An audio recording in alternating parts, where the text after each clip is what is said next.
Hello and welcome back to the podcast. Today we are talking about me. We're talking about my story, my nursing career story, because I want to share my story with the view and the perspective of helping other people understand their story better. Because what I've been noticing, I've been reading this book, In Turn, by Dr. Hannah Royster, who was on the podcast recently. It's called In Turn, as in Turn.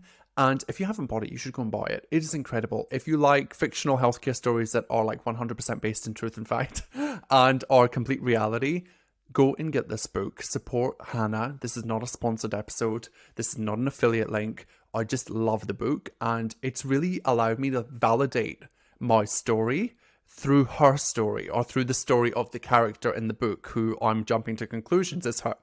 And I don't know that that's factually true. But I want you to go and consider purchasing that book and supporting it. I'm waiting for the time where somebody writes a nursing book like this, because it's incredible. So if you're a writer out there, we talk about career options and nursing on your terms, write a book. You could totally do that.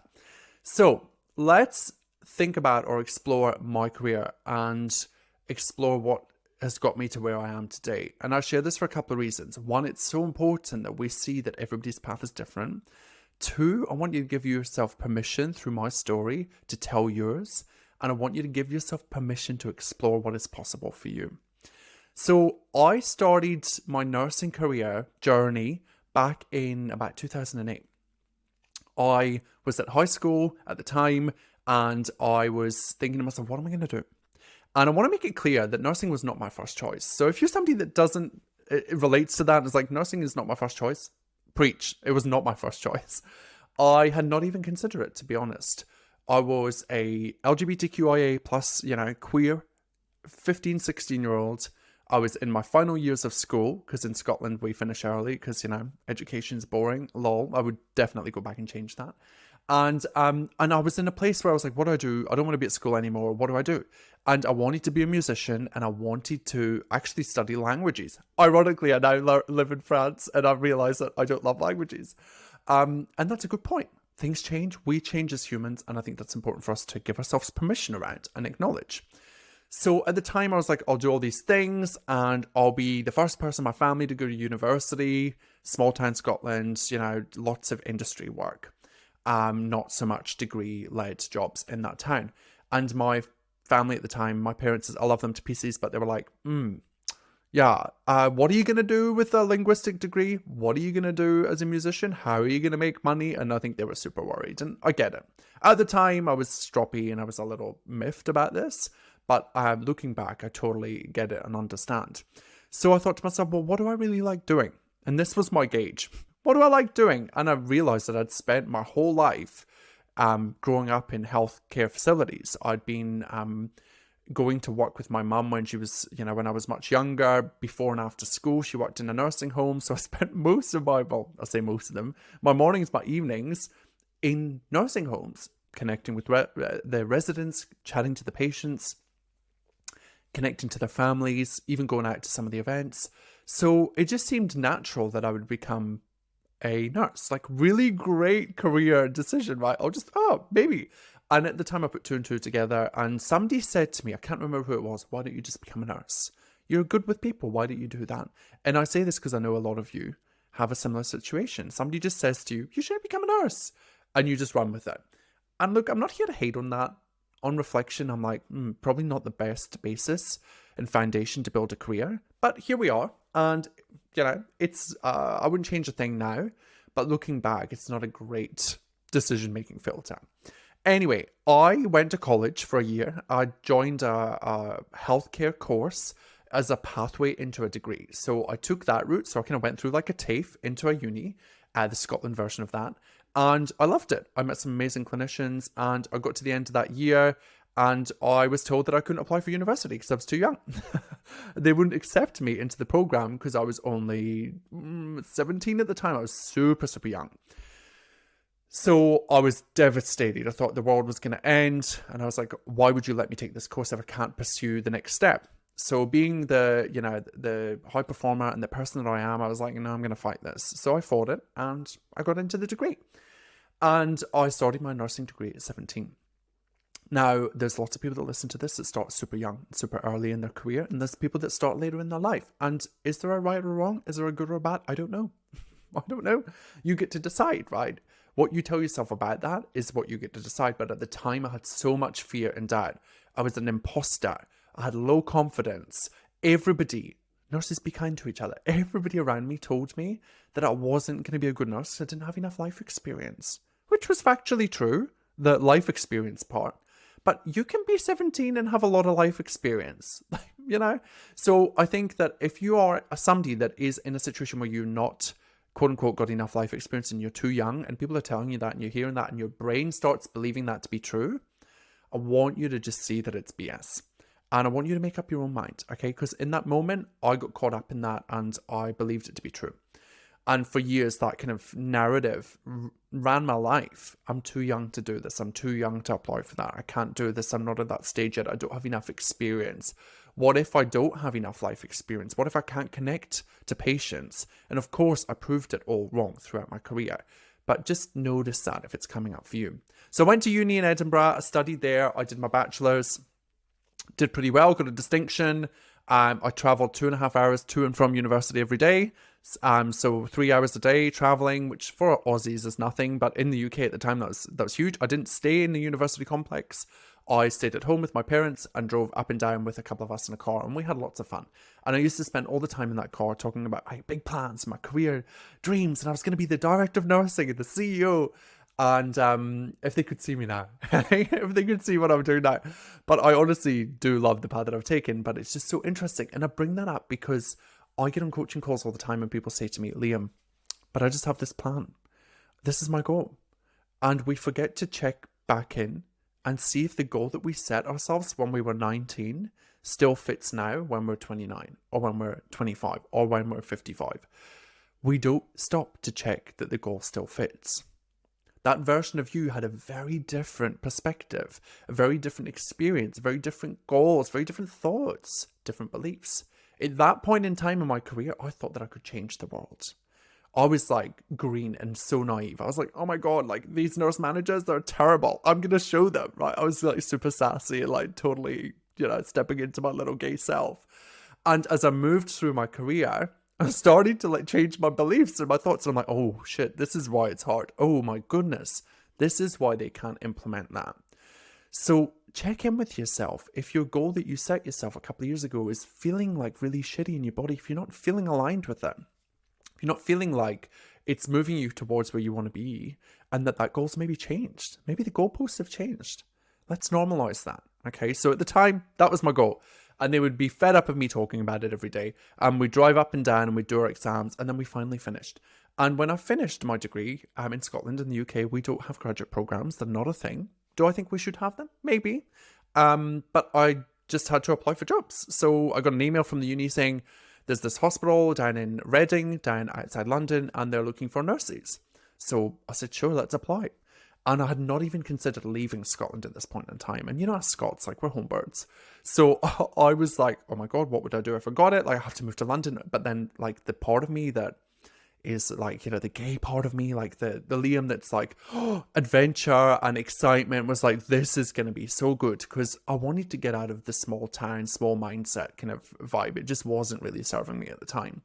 So I went to the interview, I applied, I sent them through a CV, cover letter, can't even remember what it looked like. I wish I could find it. It's on some computer in some rubbish tip somewhere.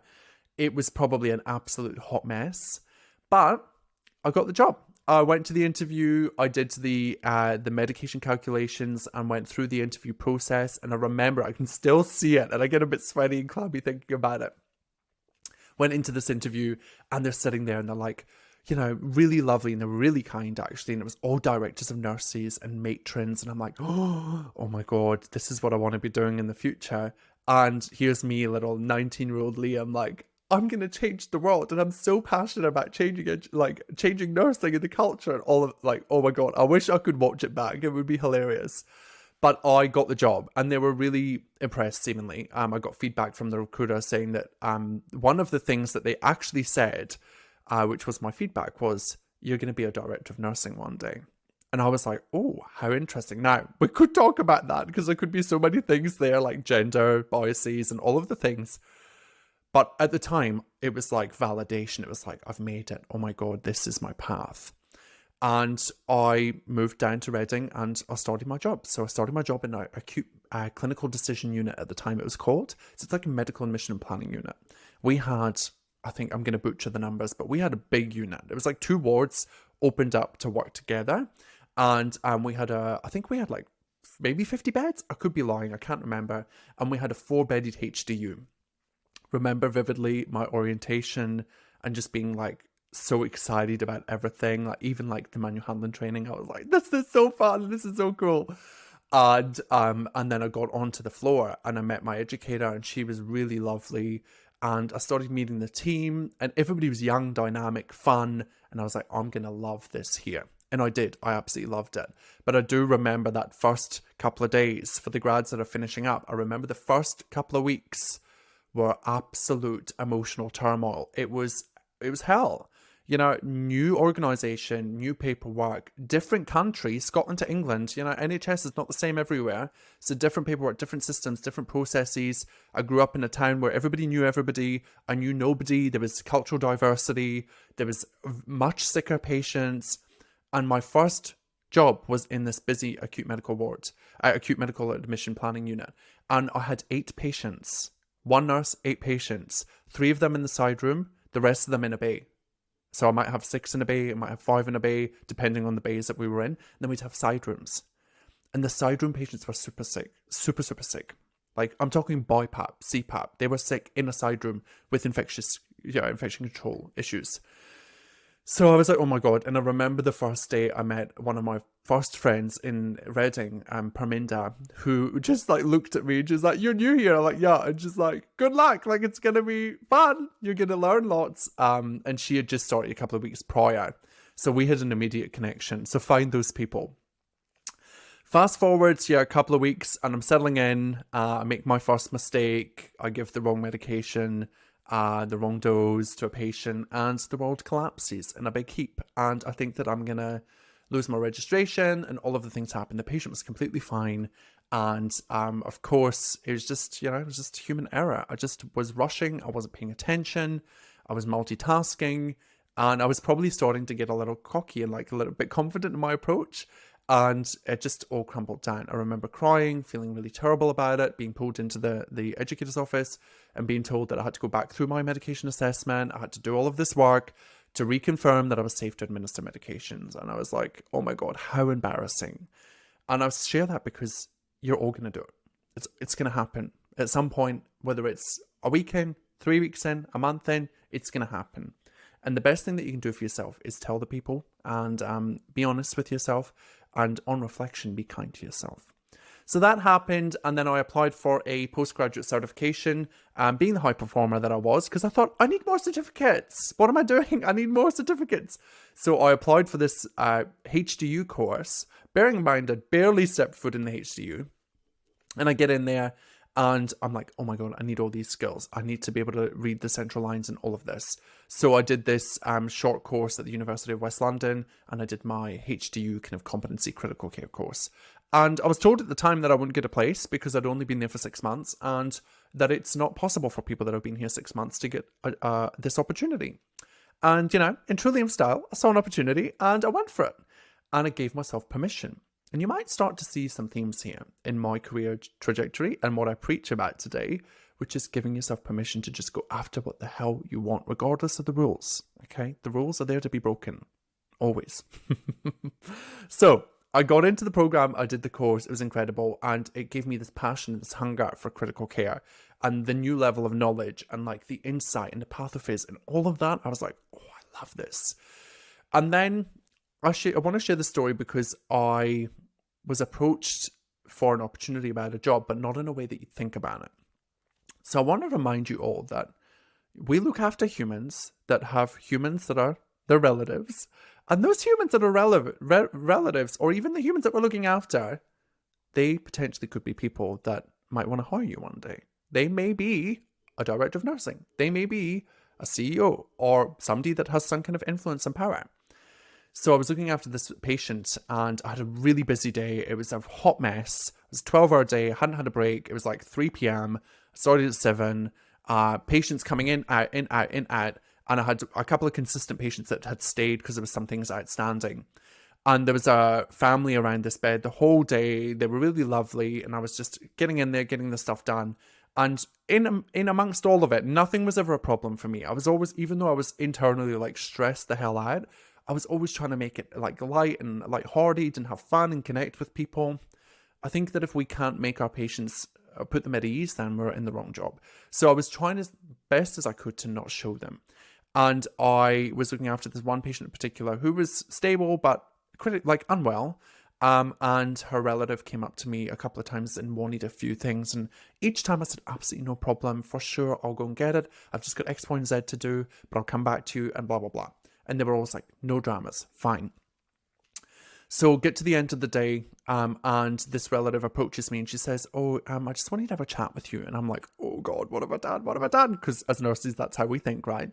And she came over and she said to me, I just want to say that your care has been, amazing today. These aren't the exact words, but she said, your care has been incredible today. And you know when you like get feedback and it's been an absolute shitter and you're like, hold on, oh my God, I'm going to cry. I had that feeling, that sensation. I resisted it and I just kind of smiled and held it together and said, oh, thank you so much. That's so kind of you. It means a lot. She said, I'm one of the critical care ICU matrons. And immediately I'm like, oh my God, I didn't wash my hands. What did I do? And she said to me, Liam, your care has been amazing today. And I think that you should seriously consider a career in ICU, in intensive care nursing, because you are somebody that is approachable, you get the job done, and also the way that you've managed your day to day has been incredible.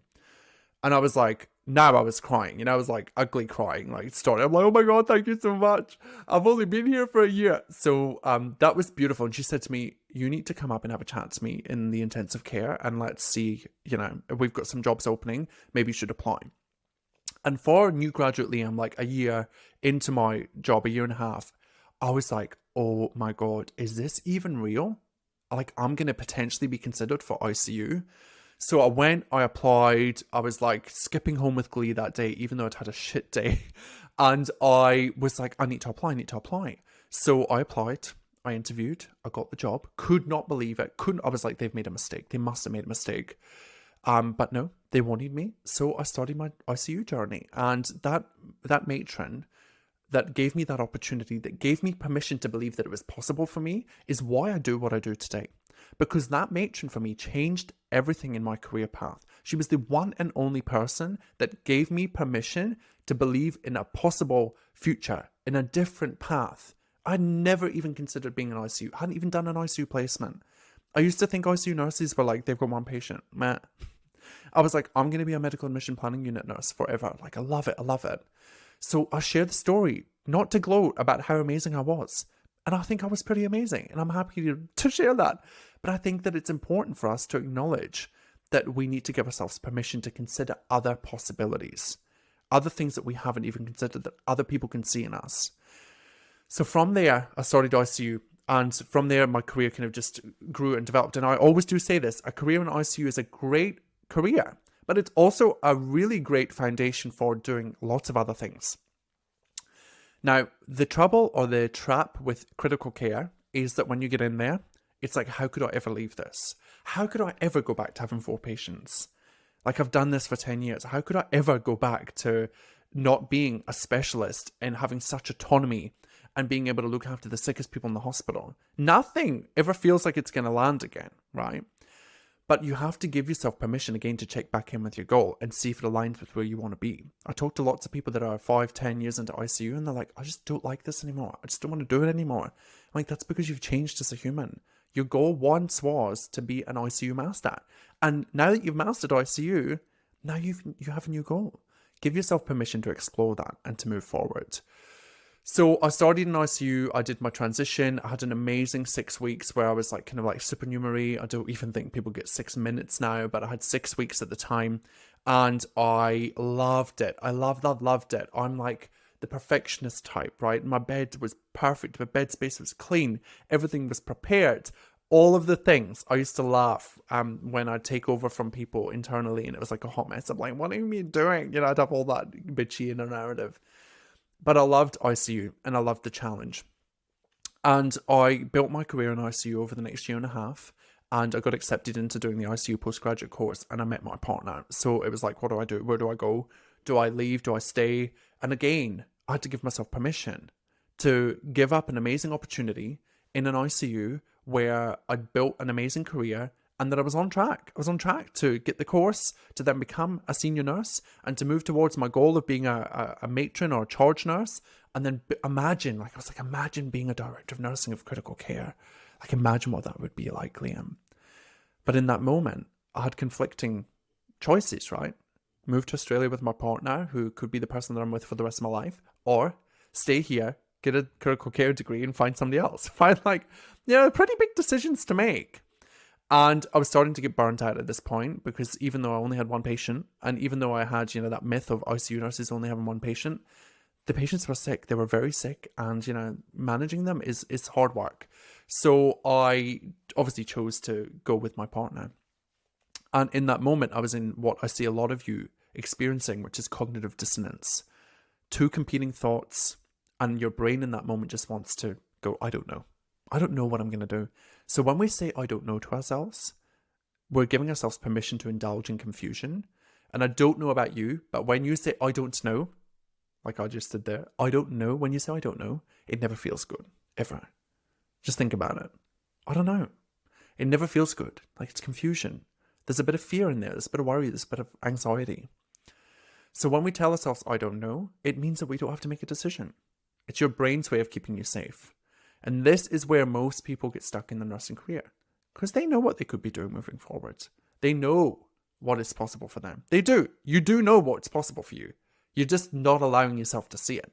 You're not giving yourself permission. Yeah? And you don't know unless you try. This morning, I coached somebody, little deviation here, but I coached somebody today that said to me, I just don't know what I would do, Liam. And I said, I don't know is a swear word. It's banned here. In coaching with me, I don't know is not allowed.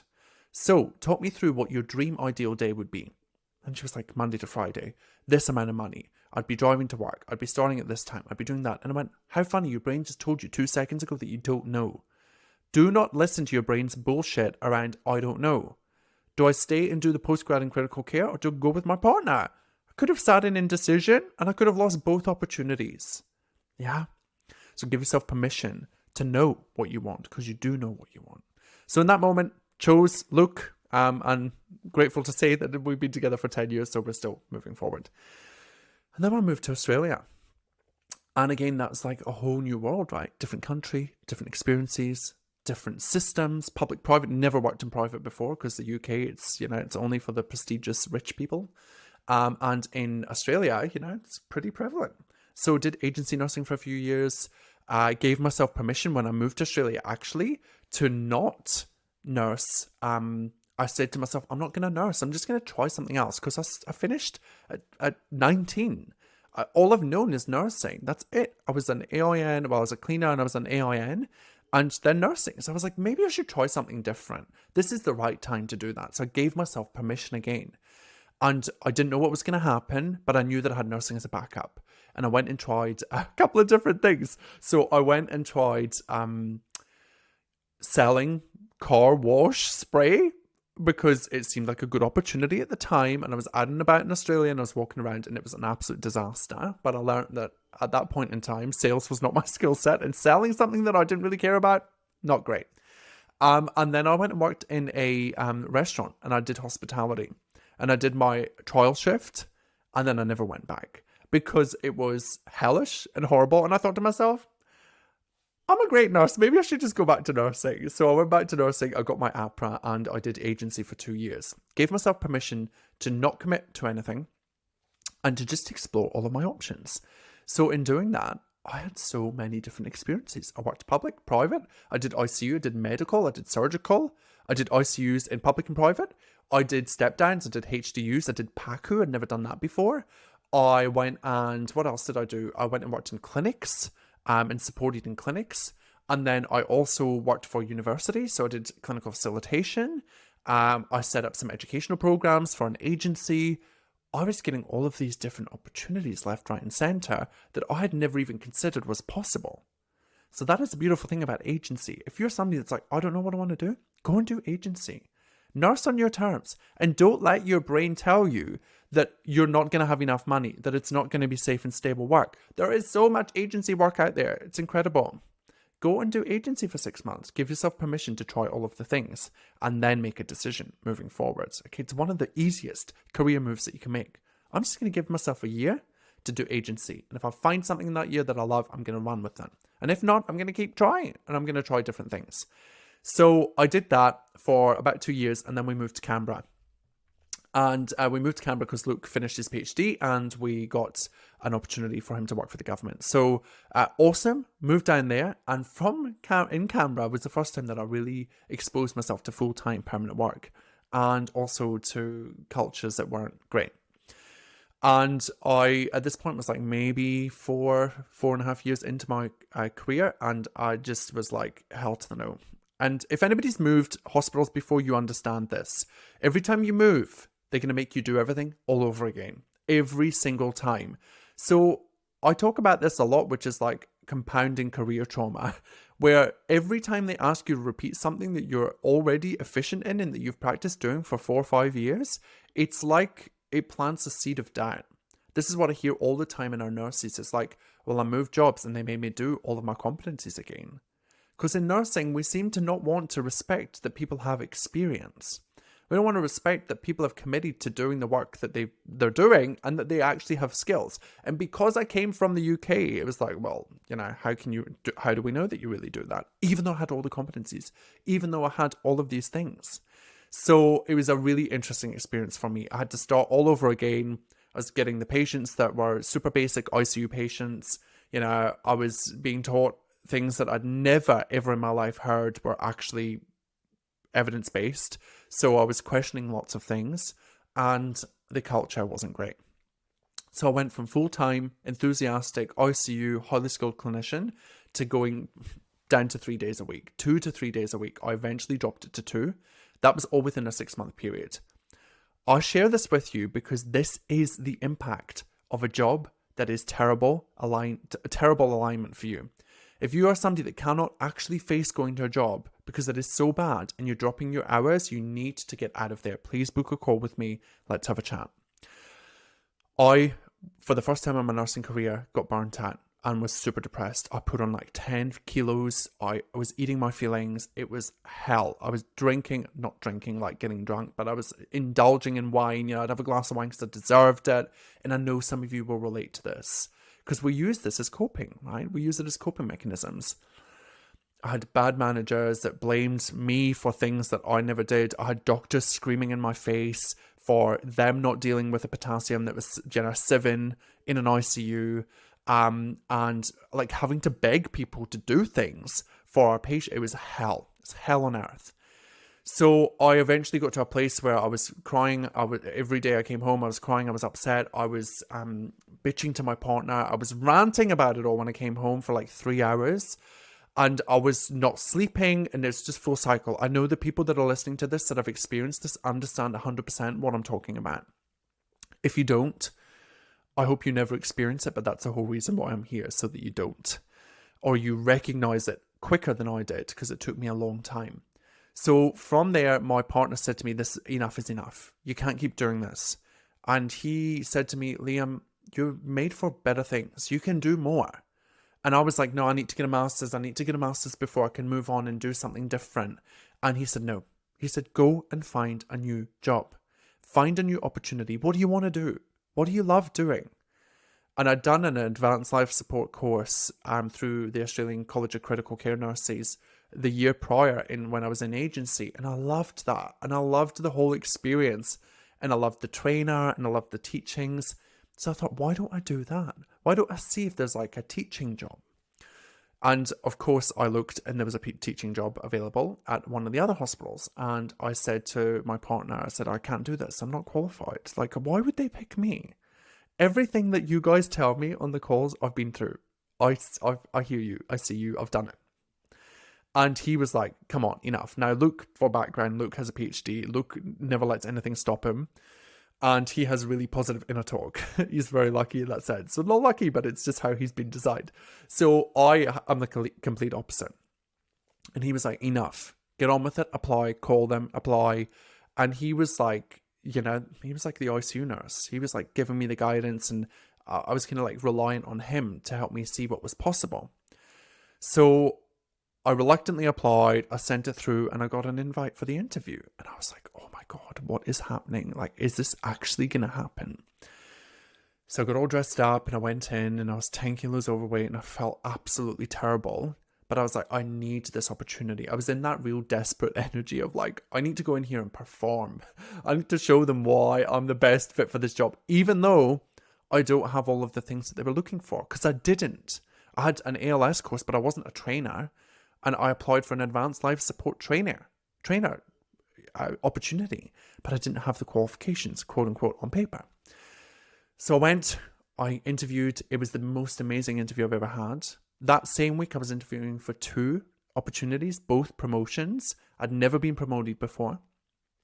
Both promotions, same hospital.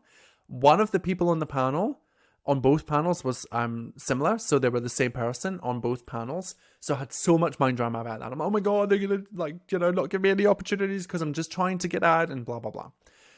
And I was offered both the opportunities. And I was like, oh, hold on a minute. What am I not seeing that other people are seeing? And I want you to think about this for you. What are you not seeing that other people can see so clearly in you? We cannot see what is possible for ourselves when we are stuck in the past and we're stuck in the negative narrative of telling ourselves that we are shit, that we're not good enough, and that we're not worthy, and that we're not qualified enough.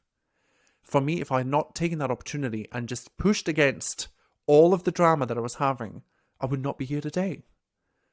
If I'd not listened and given myself permission to just try, just to take the next step, I would not be here today. I would not have got those opportunities. So, of course, I chose to take the Advanced Life Support Coordinator role. And from there, I unlocked a whole area of the industry of nursing that I just didn't even know existed, that I was passionate about. And that, for me, was a game changer in allowing me to develop and move forward in my career and start accumulating the skills and the experiences and the qualifications that I wanted to build a sustainable nursing career. I worked Monday to Friday. How nice! I got a promotion. I lost shift penalties, but I got a promotion. Trust me when I say this, shift penalties are not the be-all and end-all. If you're somebody that is basing their life on just shift penalties alone, you're going to live a very miserable life. Money is very important. It is very, very important to us. But if you are miserable, money is hopeless. It is useless. If you're miserable and you're just living for the paycheck, don't do that to yourself. That's totally optional. You're choosing that, okay? And I did it for a long time. So I got this job, took a pay cut technically, but got a promotion. It's one of the ironies of moving up. And I had an amazing team, and I had to start running these advanced life support courses. And you can imagine what came up. Like, imposter.com, like, what the fuck, Liam? What are you doing here? You're teaching 10 years plus qualified ICU nurses. You've got doctors on this course. You have all these people with great experience, and you're teaching them, and you don't even have the qualification. Imagine the narrative. Imagine the thoughts that I was having about that. And I let that consume me for the first couple of months of that job. And looking back now, of course, it was totally normal. But at the time, I wasn't sleeping. I was doubting myself. I was preempting conversations. I was like totally doubting myself. And one thing that I didn't love teaching was ECG interpretation. I'm not good at it. It wasn't my skill set. It wasn't something that I was overly passionate about. And because I was such a negative mindset and mind space, I kept thinking to myself, everybody here can see that I'm a fraud. Everybody can see I'm a fraud. And of course, not one person ever said that to me. In fact, the opposite was true. Even though I was not great at it, I learned to do it and learned to love it as much as I could, and then delegated it as soon as I could to somebody else that was much better at it, right? For the purposes of other people's education. But notice that I was creating this whole story, and no one ever told me that it was bad. No one.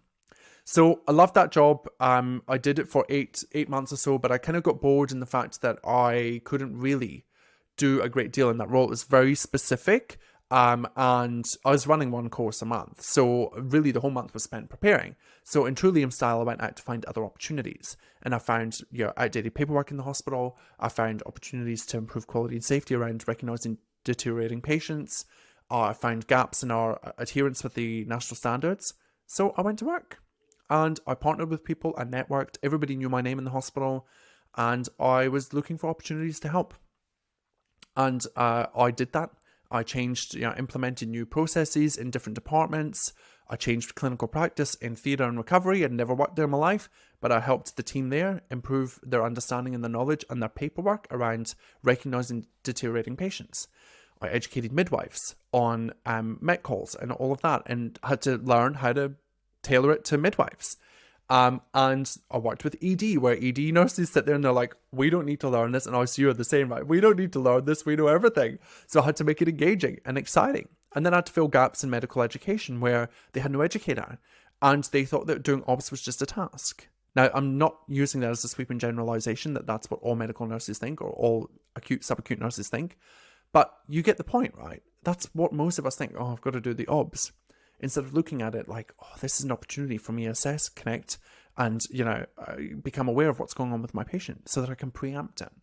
So I was very passionate about that, but that job in itself wasn't going to get me to the next level. I understood that I needed to do education, I needed to do quality, and I needed to show people that I could lead. And in leading those people and doing all of those things, I was able to level up. So I then applied for a medical educator job. I got the medical educator job. And one of the things that set me apart in the medical education space was that I had done all of this work. Okay. So had I just have applied as an ALS coordinator, that done the course every month, and that was it, I might have got the job, maybe. But because I'd gone above and beyond, because I'd used my skill set of being a high performer, somebody that wanted to progress and change healthcare, because I know you're all listening, I made it possible for myself to receive this job through the way that I showed up at work. So so I went in there, I interviewed, I applied, I went to the interview, and it was people that I knew. So it was like the first time that I kind of really knew people, because I built all these relationships. And that was really awkward, right? Because I had to sell myself to people, even though they know my skill set. But it's the first time that I recognized that they are not allowed to be biased. They're not, and I know people do, but they're not allowed to be. So I had to really convince them and show them why. And that was the first time that I took a portfolio into an interview. So I took in things that I thought would demonstrate my skills. Now, this isn't going to work for every job, but if you're going for an education job or a leadership job, or you've been involved in any kind of quality improvement, education, anything that you've created that you can show and demonstrate to them, a portfolio is a great option. So I took that in. At the end of the interview, I gave each one of them a portfolio of my work. So like flyers that I'd created for educational sessions, different engaging strategies that I'd use to get, people to advanced life support, or people to early recognition deteriorating patient training when people are like, man, I don't want to do it. How did I implement change within PACU and recovery? How did I update these documents? Showing them all of the things that I did. What was the impact? Collecting the data, showing them, giving them feedback about what people thought of my education, putting testimonials in there. All of that got me the job. And I got the job against someone that was pitched for the job. And they were pitched for the job. They'd worked there for years. Incredible, beautiful human being. But I got the job over them. And of course, that threw up heaps of drama for me, because I knew them. I loved them. They were amazing. And I got the job over them. And we were really great at supporting each other through that. But it was just a whole other level of experience, right, that I had to navigate. So when I talk about nursing isn't difficult. Nursing in itself, we could do with our eyes closed. You're an amazing nurse. You're an amazing clinician. It's all the human shit that comes with being a nurse that's the problem. That's what we're navigating. That's what we're struggling with. That's what all of the other things like the staffing and all of that isn't going to change, because we have to change that ourselves. And that's what I've learned to be true through my career. And hopefully I can demonstrate that through the story today. So I did medical education. When I went in, the educator had been there. There was somebody in the job, but there wasn't a lot of education happening. So I had to overhaul the whole thing. 150 staff, 5 acute inpatient medical areas, and like a day procedure unit for chemotherapy. Never worked in chemotherapy. Never worked in stroke. Had all of those in my portfolio, right? So impostersyndrome.com. But again, normalize it. Okay, I'm an imposter. Let me go to work and find out what the people need and want. So I made myself present on the floor. I reached out to the CNCs. I organised meetings when no one really wanted to meet with each other. Everybody was in their own little pocket. I was a connector. I brought people together so that I could understand what's going on. And of course, people didn't like that. People did not like me. And I don't care, right? Because my job was to improve education. It wasn't to be liked. My job was to improve education and to stop us stepping over patients that were collapsing in a heap and being like, oh, I don't know what to do. Like, we need to protect these patients. Let me help. So I got to work, partnered with all the people, predominantly the staff on the floor, built rapport and connection, built the know, like, trust factor. If you're an educator or a senior leader, you must use this time in your first 30, 60, 90 days to build trust and connection. And then from there, I basically created an educational strategy with my peer and my colleague, and we implemented it over 5 wards. Now, this was a huge change management process. I'd never done it before. Did I mess up? Yes. Did I step over people and step on people's toes? Yes. Did I upset a lot of people? Yes. Did I also improve education? Yes. Did I reduce hospital preventable injuries and things? Yes. Did I empower the staff? Yes. So I share that because there's always 50-50. You're always going to piss people off, and you're always going to give people possibility and options and clarity and empower them. So don't ever let the pissing people off stop you from doing the thing that's going to actually make the change. Yeah. Like, they come hand in hand. There's no just, delivering amazing results or just, creating harm for people or creating drama. They come together always. They're always there together. So it's about how can you normalize that whole thing for you. We changed a lot in education. I loved that job. It was my favorite job. I was running around the hospital like a headless chook. We were the point of contact for a lot of departments because a lot of departments didn't have educators, and we were open, willing, committed. I came in and did night shift education, which was the first time in years that it had been done. I didn't get paid for it. I did it out of my own goodwill because I'm an idiot. But I did it because the education staff, the night staff, never got education because they weren't on a rotating roster. So I saw a need there, and most of our issues happened overnight. So I just got creative, and I took the time back through the day where I could, but it was out of my own time and pocket, right? But they valued it so much. Those little things really set me apart. Now, I'm not saying you should do that. I'm not saying you should volunteer your time, but I did it to be able to build the know, like, and trust factor, and probably a little bit of a people pleaser, for sure. But in doing that, it made my job so much easier. From there, I saw opportunity because I was like, hold on, I've changed this educational system. We've implemented daily education. We had between 20 to 40 staff come every day to education in an acute medical stream. Acute medicine, 50, like all those people off the floor, they came, and it was still safe. I got engagement from everybody. People knew that we were making positive change. People loved us in the education sector, in the acute medical space, because they knew they could come to somebody for support. One of the funny things that I want to tell you about in that job, don't worry, we're getting to the end, but one of the things that I wanted to tell you about in that job was that when I started the job, I had no office and no space to work from. There was a shared office with a doctor, and I was like, I'm not sitting here with doctors coming in all day talking to each other. I'm going to be distracted. I've got a lot of work to do. I need a space. So old hospital, I went looking, and I had to negotiate. Trust me, it was one of the hardest things I've ever had to do in my life, to get this office, which was just sitting there empty. No one was using it. But occasionally the MDT used it for, family meetings. But it was tiny, and it was not a family meeting room. And bearing in mind, there's a huge family meeting room down the corridor. So I pitched to my Don and said, I need this room. And they were like, you can't have it. And I was like, okay. And I went to town, and I was like, well, these are the reasons why I need it. I need a space. I need staff to be able to come in. I'm going to be having discussions with staff about performance. Where am I going to have that? In the hallway? So I partnered with them, eventually convinced them to let me have this room. I had to speak to some room controller in the hospital who knew that that's even a thing. And then the next challenge, once we had got permission, was that it had no equipment. So I had to go and find the equipment myself and bring it into the hospital. I'm not joking when I say this. I had to bring it down myself. And then the other thing that I noticed, which I'm like, how did I not notice this, was there was no friggin' door on the office. No door. And it was right next to a busy kitchen area. Everybody walking past. No light, of course, because it's a hospital. Why would there be light in a room for you to understand and know what time of day it is and to be like human? Who needs a circadian rhythm? So this cupboard with no light and no door. And I said to the nurse unit manager, I said, why is there no door? And bless her, I love her to pieces. But she said to me, oh, we had it removed. We had to get it removed. I said, why? She said, oh, one of the wardies was sleeping in there on day shift and night shift. So we had to deal with the issue. And I said, so taking the door off deals with the issue? And she's like, now that you say that, we could have probably just asked him to stop sleeping in there. And I'm like, yeah, you could have. So you will not believe this when I tell you that it took me 6 months to get a door. 6 months. So if you're wondering why we don't have more staff, why we don't have all the things we want, because it takes 6 months to get a freaking door on an office. Anyway, I digress. Education was amazing. But I then got this absolutely horrific manager. Bully. Horrible person came in above me. I had an incredible leader the whole time, and then she went off. She wanted different opportunities, and totally respect that.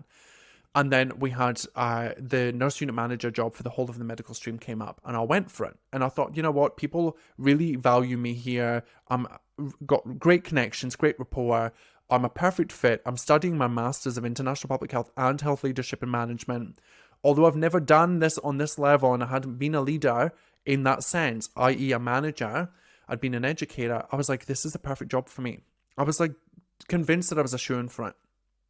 Got an interview and went to the interview, and I think I did pretty well. Like, I had gathered all of these experiences, and that's why when I tell you guys, if you're going for a promotion, you need to gather these experiences so that you can land the promotion and show them why you're the best fit. So I did all the work, and then I didn't get the result. I did not get the job. It was the first time in my nursing career that I did not get the job, and it crushed me. And I was in a place of despair, depression. I made it mean that I was terrible, that I was not worthy, that I was dumb, stupid. Like, you think of the worst thing you could say to yourself. That's what I said to myself in that moment. And here's the best laugh. By this point, I have 8 years of incredible nursing. 8 years of impact, 8 years of growth, commitment, diversity, 3 countries, international experience. And yet in this moment, I'm letting it define my whole career. And I got feedback from the panel, and they said to me, terrible feedback. This is why I'm so passionate about what I do now. Terrible feedback. So she came in and said, oh, she didn't know how to tell me that I hadn't got the job. Oh, you interviewed well, and, it was good, but just, we just need somebody with more experience. And I looked at her and I said, okay. And she said, so, but maybe you can backfill. And she's trying to backpedal, and she was like, not confident in her delivery. And she said, maybe you can backfill, like maybe, we can consider that. But it was not an actual possibility. She was just throwing it out there to take the edge off. And it wasn't true and authentic, and I saw straight through it. So I'm like, okay. And I said, no worries. I said, do you mind letting me know who got the opportunity? And she told me. And I was like, of course. We had somebody new come to the hospital that had decades of experience. And I was like, that's amazing, great. But this person was also known around the hospital for being, like, not pleasant. So I was like, okay, cool, no worries. And I kind of challenged it a little bit. And I had heard on the grapevine before getting the result that from this director of nursing's EA, who happened to be my friend, that I hadn't been successful. So I kind of knew ahead of time, and that she had already decided who had got the job and wrote the actual job report analysis for the CEO before the interviews were done. So some shady shit happens in healthcare. This happens. And I challenged that. I said, well, I did hear on the grapevine, and it wasn't a good thing for me to do on reflection, but I was hurt. I was hurt in that moment, and I let that whole thing define me. And she said to me, hey, that's not true. And I would never do that. And then she treated me like absolute shit for the next 3 weeks before she finished. So don't do that, people. Just don't be an asshole. People are hurting, When you apply for a job and you go for it and you don't get it, it's almost like you can't unsee yourself in the job. I know some of you will relate to this. When you go for a job and you don't get it, and you can't unsee yourself, you've already believed that you could do it. You've played with it in your mind where you're like, I could totally do this. So once you're there cognitively, there's no going back. So the next day I get approached by the new person who already works in the hospital. And she comes and she's like, did you hear the news? And I'm like, how insensitive of you. Yes, I did hear the news. Congratulations. And, I was trying to be really amicable, and I thought, they're going to be my manager. I love this job. I've made such positive impact here. I really hope that they see that. And of course, I was delusional. And they turned around and said, there's going to be a lot of changes around here. I'm not really sure what you guys do in this office. And I just was like, oh my effing God. Are you for real? And I was ready, I was poised ready with the knife at the jugular. And that was it for me. That was the spiral of that job. And I share that because people will go through this experience. I know I speak to people every day that go through this. That one individual, at the time, I'll let them take over my life. I'll let them consume my brain. I'll let them consume my thoughts. They did a great job at being an absolute asshole. And they did it in such a swarmy, horrible, just dirty way that I just will never cleanse myself of that. But when they came into the job, it was similar, and we had multiple meetings where, she would say things like, oh, Liam, I've got a niece that's 22 and she's much younger than you and she's got less experience, but she could do a better job.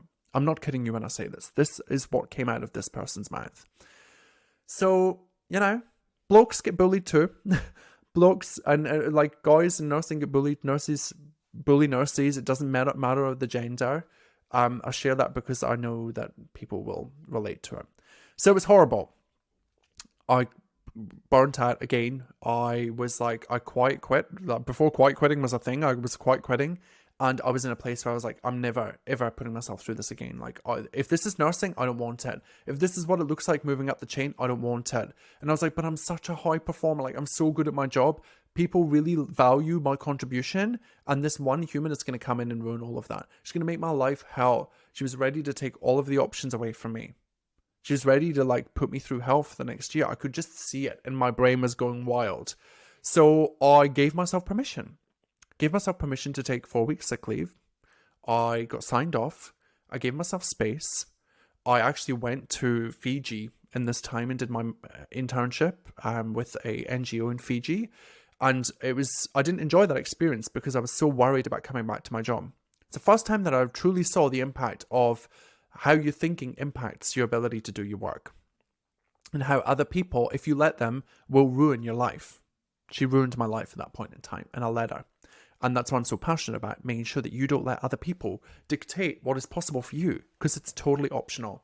So in that moment, I took the 4 weeks off, went to Fiji, and whilst I was in Fiji, I was job searching the whole time. Came back, got a job, worked in an advanced nurse practitioner role in a walk-in centre. Again, never done it before, never worked primary healthcare. And I felt like an imposter, but I did it. And I gave myself permission to be the beginner again. Okay, every level of your career requires a new version of you. It's unreasonable to think that what you have done so far is going to get you to the next step, right? You have to learn something new. You have to be exposed to new things, new experiences. That's what growth is. It's pushing our boundaries and getting comfortable with being uncomfortable. So from that point there, I then went and spent 3 months there. Loved the job, really loved the job, loved the team. It's very autonomous. I worked in a clinic, didn't work weekends. Well, I did work weekends, so I didn't do night shifts. But it was clinical, and I realized that I didn't love clinical as much as I used to love clinical. And I was like, I want to be in a place where I can have impact. So I left that job after 3 months, even though they weren't very pleased with me during that. And even though the manager at the time said to me, why didn't you just stay here and apply for a nurse unit manager job? We would have given you one. And I was like, good lesson, Liam, to ask for what you want. And then I moved and I took a nurse unit manager job in subacute rehab. And I loved that job, really loved that job. Again, totally different. ICU to subacute geriatric rehab. I didn't take the job for the specialty. I took the job for the opportunity. And there's nothing wrong with that. If you want to grow and develop, you can do that for sure. Because being a nurse unit manager, if you haven't noticed, isn't about being a specialist in an area. Does it help? For sure. But you don't have to be a specialist in that area to be able to manage the team. Your job is not to be the specialist. Your job is to pull people together, to lead them, to manage them, to achieve the goals, to achieve the KPIs, to manage the budget. You don't need to be a critical care specialist nurse to be a critical care nurse unit manager. That's what we've got wrong.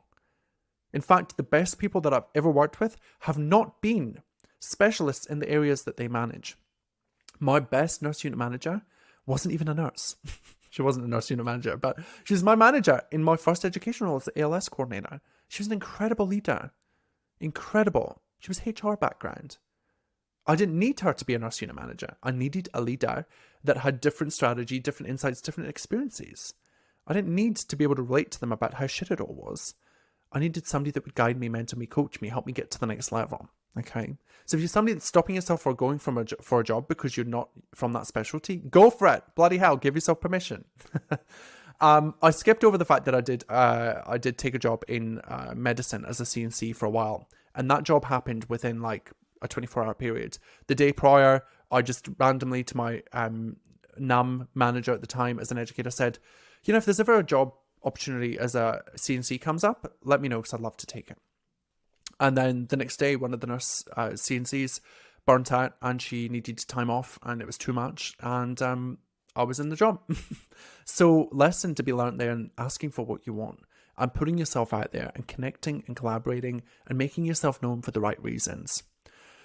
That's a long-winded story of my nursing experience, but I hope that for those of you that have listened to the end, that you see that you can do whatever the heck you want, that I'm not just talking shit when I say you can give yourself permission to explore what is possible for you, that your path can take so many different turns, left, right, back, forwards. I even demoted myself. I've skipped out heaps of different jobs that I had within there.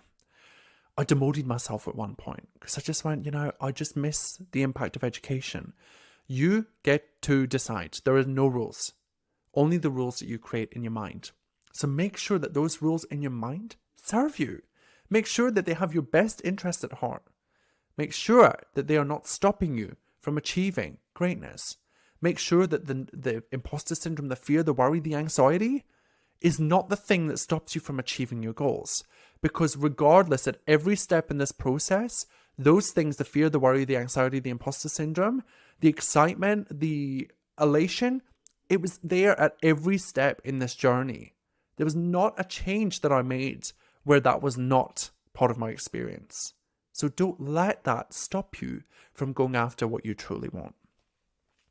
It's been awesome sharing my story with you today. I would love you to connect with me and tell me, because I've been vulnerable today.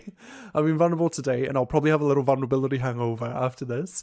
But I think it's so important that we're honest, open, raw, and authentic about our stories and our experiences.